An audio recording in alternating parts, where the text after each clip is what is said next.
Ms. Marjorie Taylor Greene from Georgia. Thank you, Mr. Chairman. Ms. Cheatle, I'd like to remind you that you're under oath. The site team has a senior supervisor, an advanced team, a protective intelligence team, a counter sniper element, and detail. Who was the agent in charge? How long has she been the agent in charge? And what is her Secret Service background? So I'm not going to provide a name. Why not?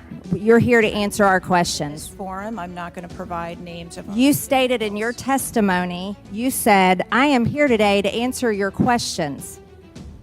That is correct. Answer the question. I'm not going to provide names of our personnel. Why not? Today. The American people are demanding these answers from you today, Ms. Cheatle.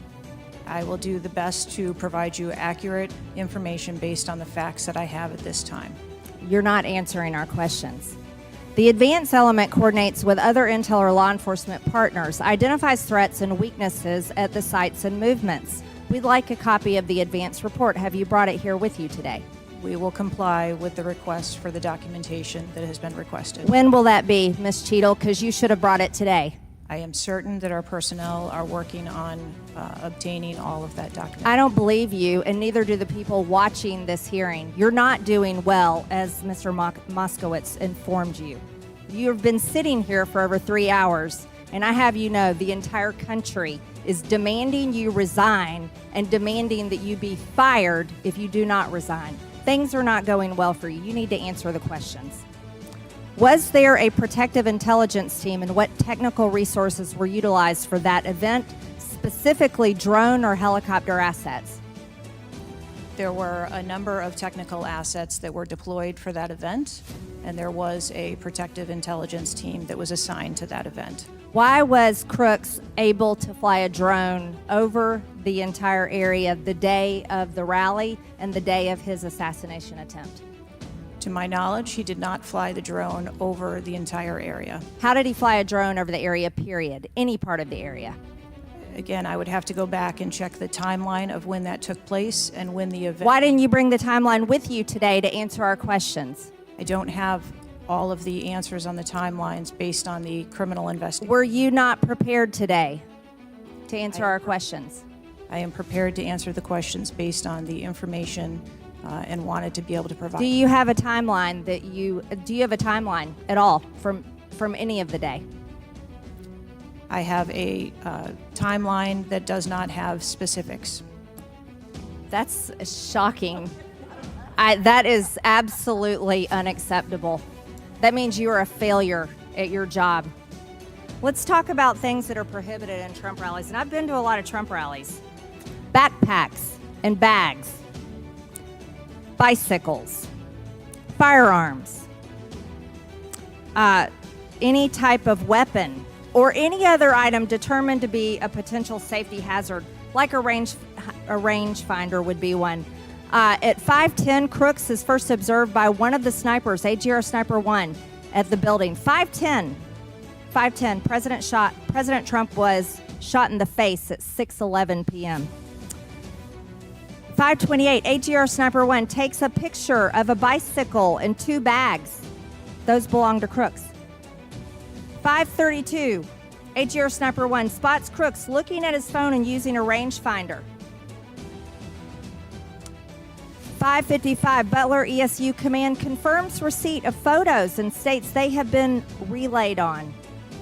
6:05 p.m., AGR Sniper 1 later communicates that Crooks is seen moving northeast in direction of Sheets and that Crooks has a backpack. 2 minutes before the shooting, while President Trump has been allowed to take the stage, people see Crooks laying on his stomach in a sniper position on the roof, and they're yelling he has a gun, and they are trying to alert law enforcement and Secret Service. Why was Crooks not shot by the snipers? Why was he allowed to be there? As soon as the individual was identified as a threat, they were... No. What do you consider to be a threat? A man with a gun laying in a sniper position, a man that had a backpack, a man that had a bicycle, a man that had a rangefinder. At what point is he determined a threat? An individual with a backpack is not a threat. An individual with a rangefinder is not a threat.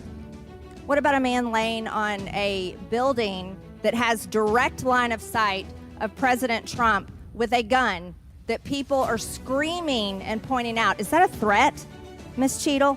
Once that individual was identified, they were neutralized. No, they were neutralized. Crooks was neutralized after he shot President Trump in the face, Ms. Cheatle. Is he only a threat once he fires the weapon? As soon as the counter sniper identified that individual, they were able to neutralize them. How were people in the crowd? Okay, then let's just take it this way. People under your command did not consider him to be a threat, yet people in the crowd knew he had a gun and considered him to be a threat.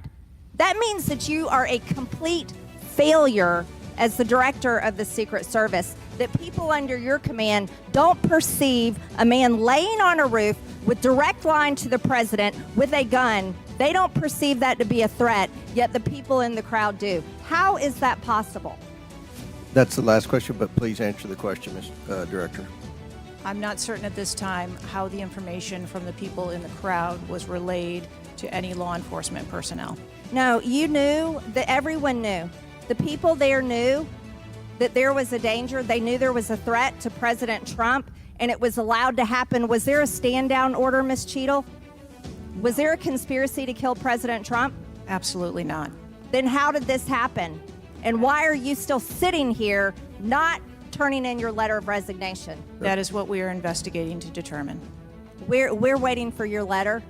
We are waiting for your letter of resignation, and you really need to consider doing that before you leave today.